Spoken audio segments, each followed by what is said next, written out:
welcome to another video from Planet Papa. And today we're going to do a little video on some things going on in the professional wrestling world. As I said in the video when I was talking about the changes to the channel, I was going to start doing some videos on professional wrestling, and I've been a fan of it since I was a kid, younger than my youngest son Gino, who just turned 12. I'm going to probably say it's like I've been watching since I was 6 or 7. But a couple of things that I am going to talk about that's recently in the headlines. First, as if you're a fan of professional wrestling, WWE was sold by Vince McMahon. It was merged with, they had a merger with UFC under TKO, and as was expected and rumored to be happening, that there was going to be a lot of layoffs and budget cuts, as well as some superstars being let go. And a lot of the superstars that were let go, not anybody major that you would lose sleep over if you're a fan of WWE, with the exception of, the one name out there was Dolph Ziggler, which was a little bit disappointed in that. I always liked Dolph Ziggler. I was a fan of his, and I felt, his career with WWE was nothing really to, say it was, a letdown. He was a former world champion, multiple time tag team champion, intercontinental champion, U.S. heavyweight champion. They could have did a lot more with him, in my opinion. He never really, though, got a chance to really be the breakout star I thought he could. He honestly reminded me of a lot of Shawn Michaels. I personally liked Ziggler better as a heel. He reminded me of a lot of Shawn Michaels, like as a bad guy. Like he just could get under your skin and just make you hate him. Very athletic, and so I was disappointed to see him go, but in a way not really surprised, because they haven't really been using him a lot. I haven't really seen him on TV, but the one name that really stood out was Matt Riddle. And in this case right here, it's about, Matt Riddle is extremely talented. He was, very over with the fans. He had a great look. You always hear, people that talk about wrestling, oh, he's got a great look. But here's an example of somebody that was his own worst enemy. It's very sad. It's well documented, his use of marijuana, and he went to rehab. I want to say at least on 2 occasions, definitely once.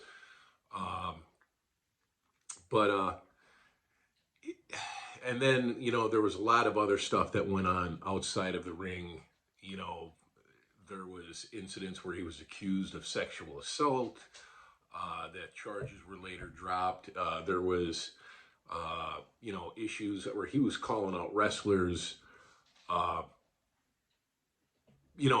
don't even think he was up on the main roster yet, and he was calling out Goldberg and Brock Lesnar, and there was the famous run-in they had with each other, backstage, the one WrestleMania. I can't remember which one it was, but where they had a little, they caught it on video. It was definitely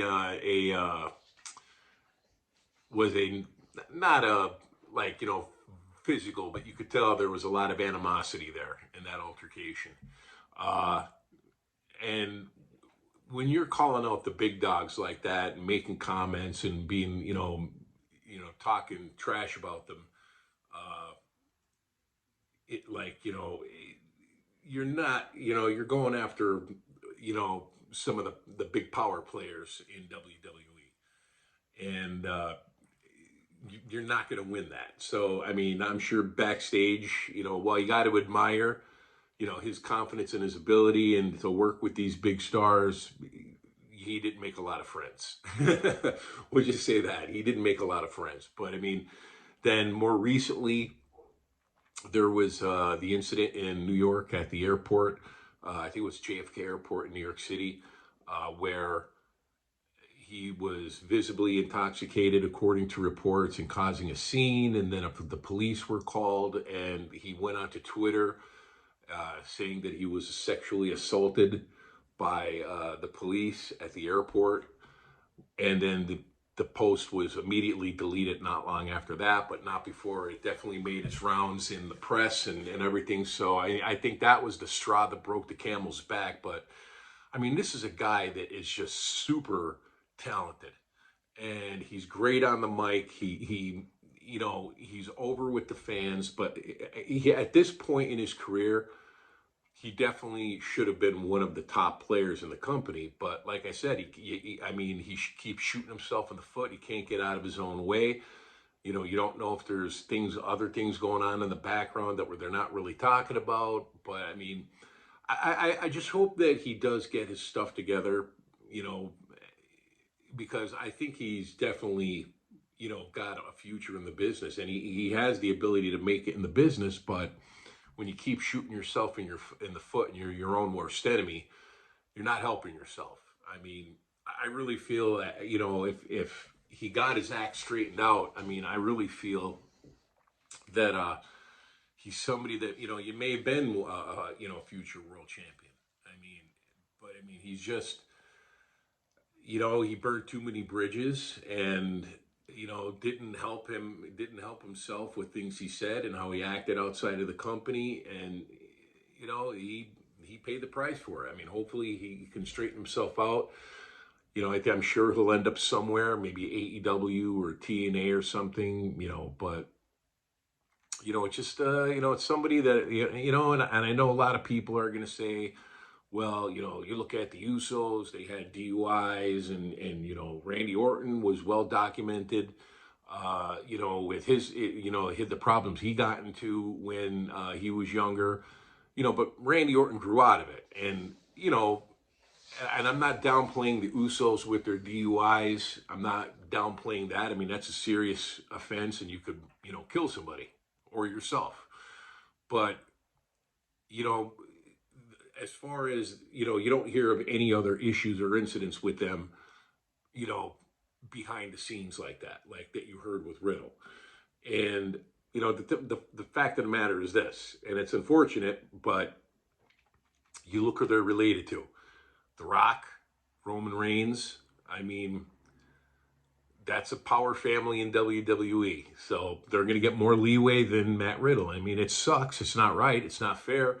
But hey, it happens in every workplace where a friend of a friend, or, a friend of the boss, or a relative of the boss, they're going to have more leeway and get out a lot more trouble than, just the average person. It sucks, but it's a reality.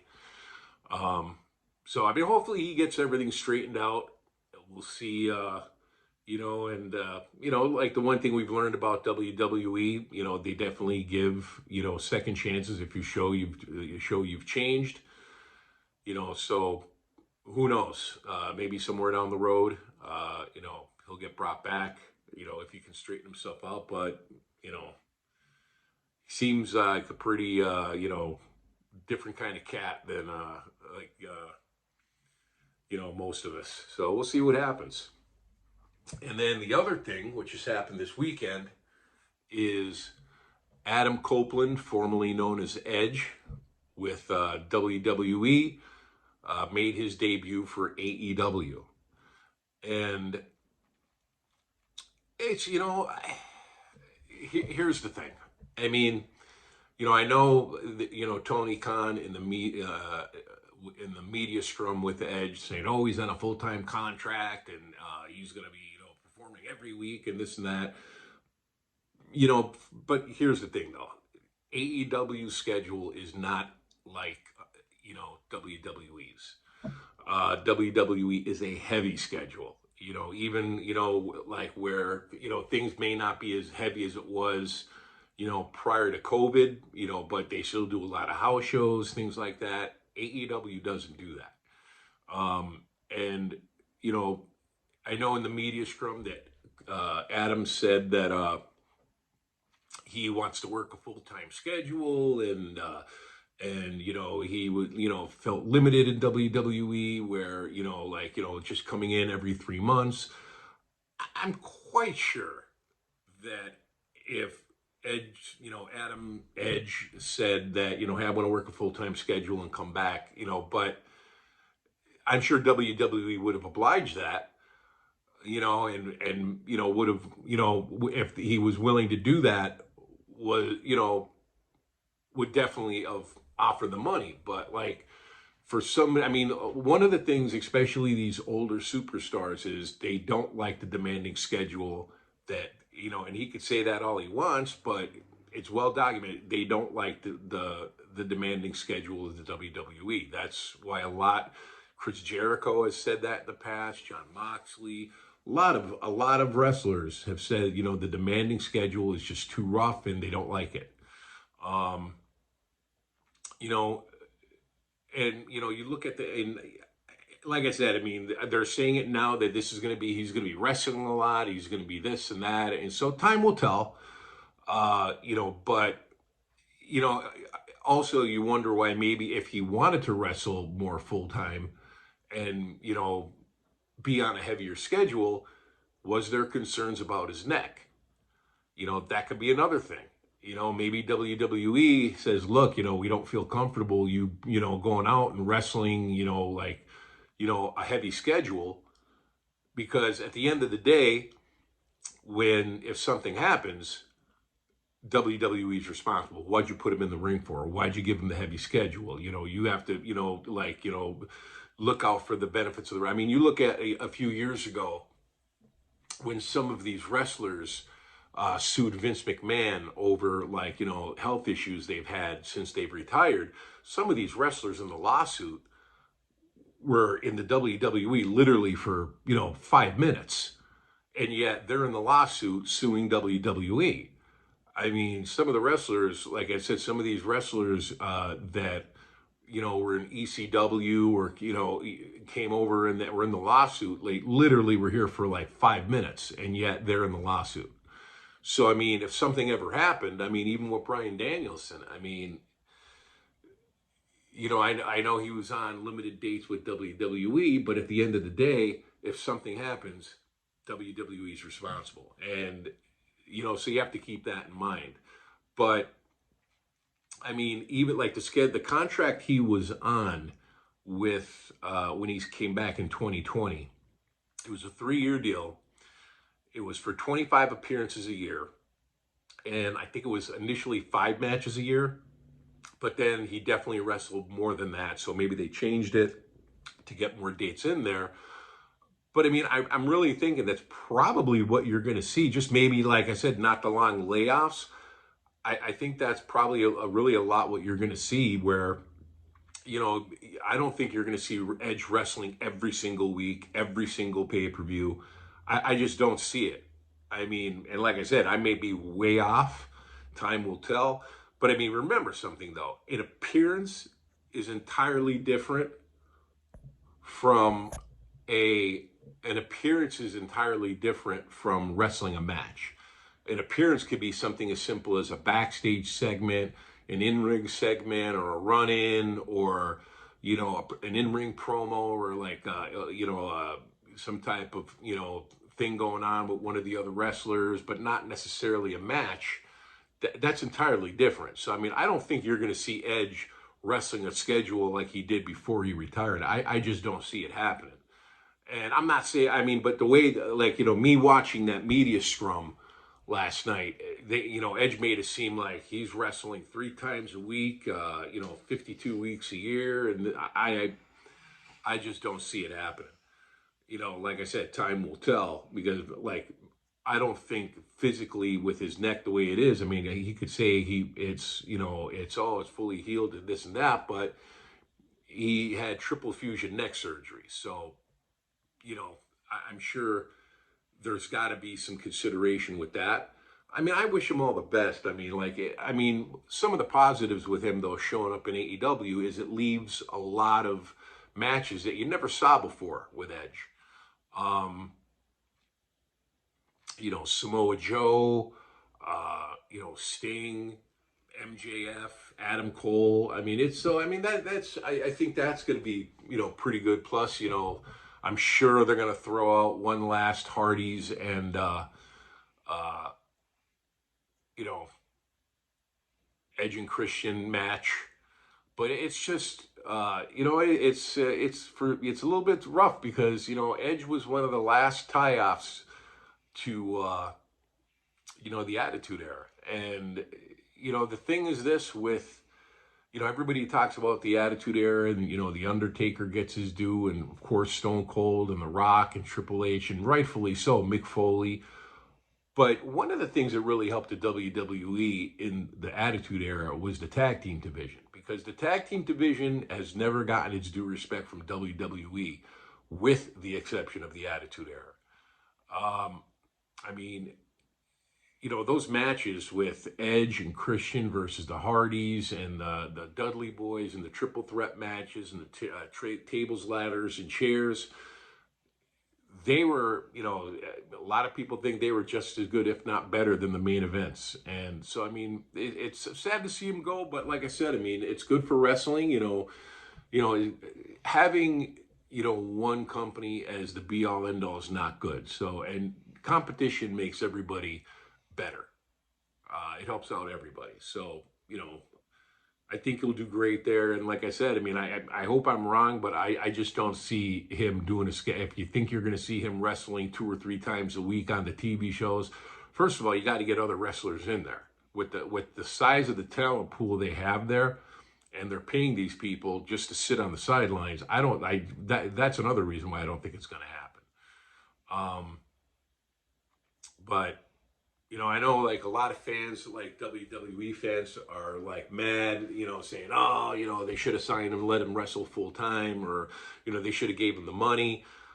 But if he can't wrestle full time and you're basically paying him for limited dates per year, you question whether or not it's worth it.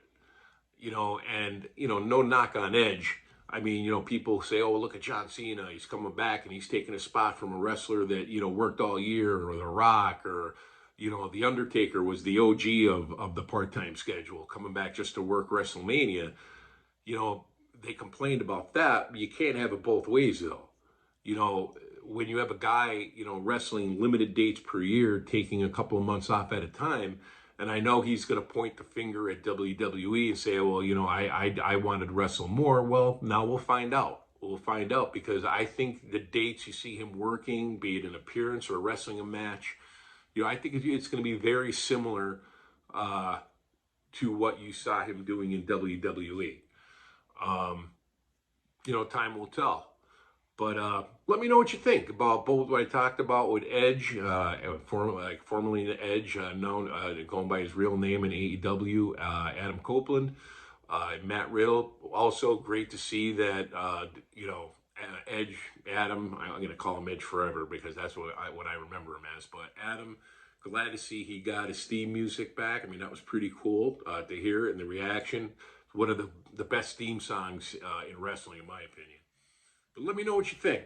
Thank you for watching the video. Don't forget that like button and hit the subscribe button, the notification bell. Share the video. Let me know what y'all think, and we'll see you next time.